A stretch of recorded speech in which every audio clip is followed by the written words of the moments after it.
So I want to use this video in order to introduce a very important monad in Haskell, which is the I/O monad. And as you can probably imagine from the name, the I/O monad is used in order to handle input and output.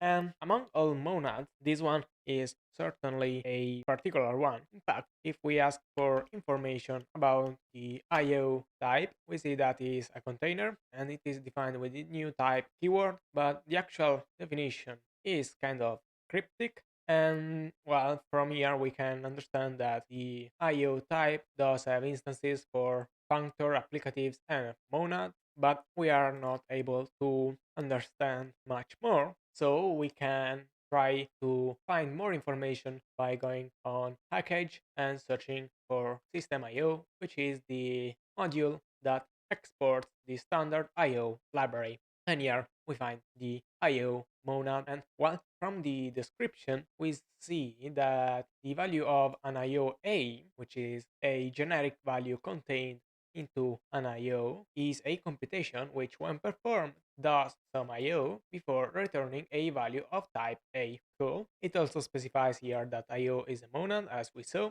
and therefore we can use the do notation and the classical operation that we can do with any monad. Now, here in the documentation, we see also that IO works using handles, but we are only interested in using standard handles for now. And well, for these standard handles, we see that we do have already some utility functions that we can use, and so this is what we will work with in order to use this IO. And we see put str, which stands for put string, and the description is quite clear. Write a string to the standard output, and we see that it is a function that, when provided with a string, returns an IO unit. Well, unit is a useless value, but by the definition of IO, we know that this represents an IO computation that, when performed, does some IO and then returns, well, in our case, a unit. So we can assume that the only important part of this returned value is the computation associated with this IO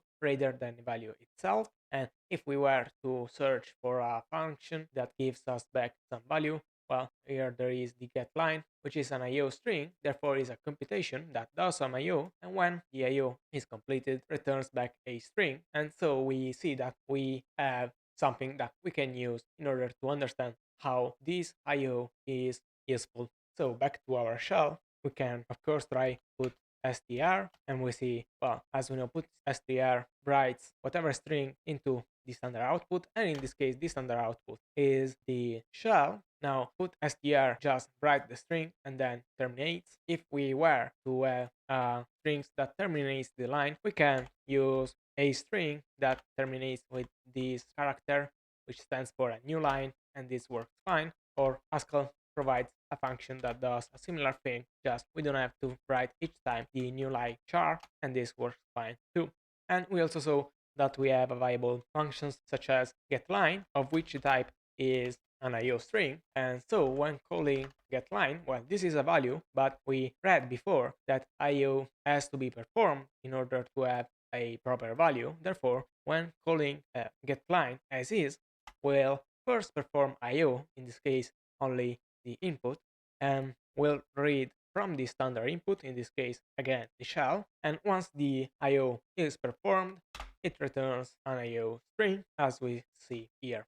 But the main reason for which we may want to use IO is that, thanks to this monad, we are able to write Haskell files that can be compiled into proper executables via GAC, since we need a compiler. And when GAC will search for some executable to compile, we'll search for something that is called main, and the type of this main is meant to be an IO unit, so something that it's supposed to have side effects. And this actually makes sense, since, well, a program is supposed to have input from the user and to show the result of any possible computation also to the user, so it is supposed to do IO. And even if we weren't to interact directly with the user, it wouldn't have sense to have a program that only performs pure computations, since, well, say we have a program that only does 2 plus 2, all right, this is fine, this is a program, it's doing its calculation, but, well, in this case, we can see the result thanks to GACI, which prints the result for us.